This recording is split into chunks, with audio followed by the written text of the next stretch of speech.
let's get to your third question. What is the last thing you want to know? How do we cross promote with other podcasts or other podcast networks? How do we get ads promoting us on like the Crookeds and the Barstools of the world? And like, how do we leverage these networks to get the word out? Okay, so let me ask you, I assume you're talking about both paid advertising and free cross promotion, Yeah. like both ways. Okay. So I have a few thoughts about this. So as far as Barstool knows, in terms of what they sell and how they sell it, I'm sure you can find on their site, like how to buy ads on their stuff. My guess is most of those things, if they're really big, those networks where it's going across, the initial buy-in's probably pretty big. Chances are you'll get more for your money finding more independent stuff, but I'm not sure because I haven't done that, but I'm sure you can see how much it is. What I would say to you in general, and this is both about paid and free. So I would say that going after cross promotions or paid promotions on big podcasts and big stuff is fine. But keep in mind that they don't necessarily need to be bigger than you. The most important part is audience fit. So I'd rather be on a show with 500 listeners who are a perfect fit than a show with 5,000 listeners who aren't a perfect fit. So ideally they'd be big and a perfect fit. I would keep that in mind. The other thing I would say is, and I've heard a bunch of different people talk about this, Ryan Holiday, who wrote a great book called Perennial Sellers, talks about this. He actually talks about it in the context, I think, of blog posts, or guest blogging and that kind of stuff, but it's true of podcasts as well. You can think about it like working your way up a pyramid. Each appearance of you as a guest or cross promotion or whatever gets you credibility you can use to book a bigger thing. So a lot of times you can start relatively small and then go, hey, I was just on the such and such podcast. Here's the clip so you can hear me. And you're literally just starting to work your way up the ladder, as opposed to what a lot of times people do is they just go right to the bigger thing and go, hey, would you want to book me? It's going to be easier if you can go, hey, I was on these 10 different podcasts the last time, and this guy said it was the most downloaded episode he had. And here's a clip to give you an idea of what I want to talk about. So again, that takes time, but you can think about it as leveraging and trying to leverage each hit you get. So if you go on some podcast, you might go like, all right, this guy's booked guests who also appeared on whatever other podcast. Let's go find that. There's a great tactic, and I wish I could remember what show it was on. You can probably Google and try to find it. There's an author named Hal Elrod, and he wrote this book called Miracle Mornings. It's like a morning routine book. Self-published, I think he sold like millions and millions of copies. It's like one of the most like successful self-published books ever. And he basically credits all of it to 2 years worth of podcast appearances. And he went on like a couple hundred podcasts, like he was all over the place. And he did some of this sort of gradually working his way up.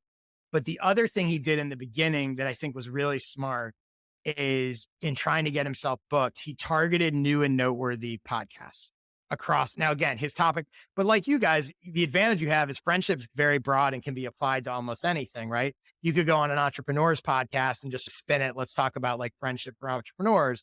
You could go on an artist podcast. You could go on a father's podcast. Friendship could apply to anything, just like his morning routine. So what he would do is he would look at what was in the new and noteworthy section. And his reasoning behind it was if something was in the new and noteworthy section, it meant it was at least getting some downloads and some traffic and probably likely to grow. But they were still new enough that in most cases, they weren't overwhelmed with guest requests. So he combined the like decent size audience with a good chance that they're looking for guests or better chance of saying yes.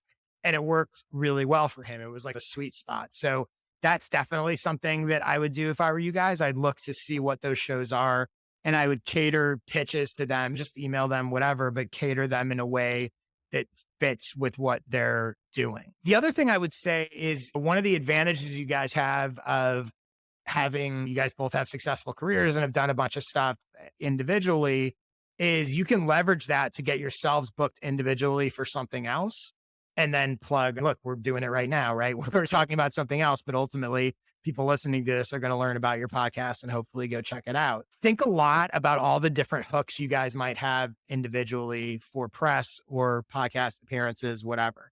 So for example, like you could get yourself booked on a screenwriting podcast Yep. and the pitch is, let me go talk about screenwriting. Yep. And then when you're there, oh, hey, by the way, I have this podcast about friendship, whatever. You Actually, could get, weeks.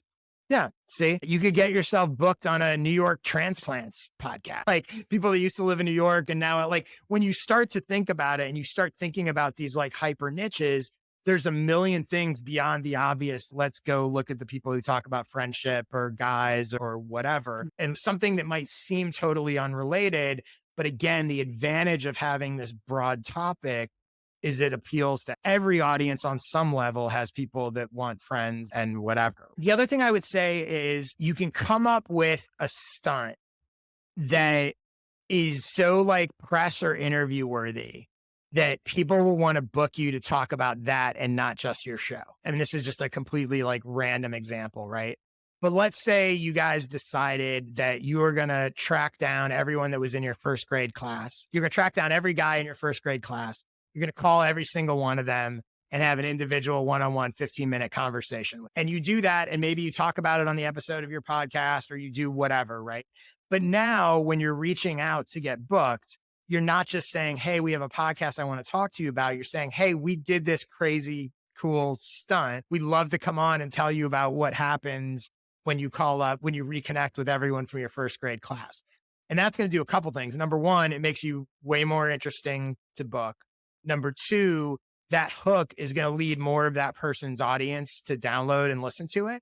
Come up with something stunty that someone would be like, oh, we want to talk to those guys. And by the way, that's also the kind of thing that can get you mainstream press, can get you articles, magazines, newspapers, local TV, whatever. Let's say you did that thing and then you reach, I don't know where you went to elementary school, but just using that as an example, if it was like on Long Island or whatever, you call up like local Long Island news and go, hey, you want to do the story about the guy who just reconnected with all his first grade classmates from Long Island? Like second grade, I believe, where we could probably track down. Yeah, right. And with a lot of this stuff, you can also, it has to be legitimate, but it can also be cheated a little bit, right? You track down 10 people you haven't talked to in years and you just you make it into a cool story. It's funny. Like I was talking to someone the other day, he was going to buy a billboard somewhere to promote his newsletter, like this stunt. And he was like, what should I put on the billboard? And when I said is whatever you should put on, don't just put some creative thing. It's, oh, check out this newsletter. Like the way you maximize it is you do something with that billboard that is newsworthy.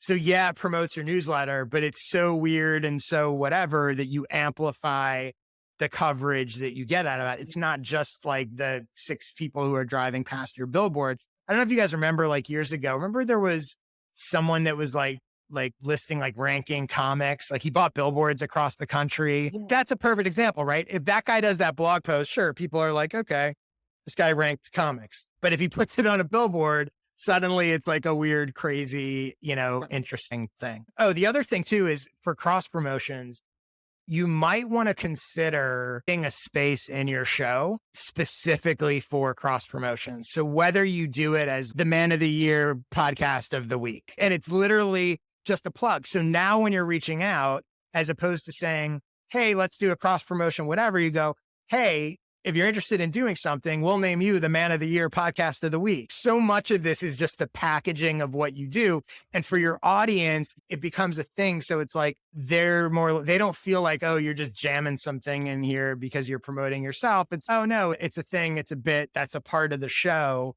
And the other thing about having it as a part of the show is you'll then have people come to you and go, how do I get to be the podcast of the week? Whatever. So yeah. So it's just building that into it being a part of the cross promotion, and the promotion in general is just becomes a part of what you're doing.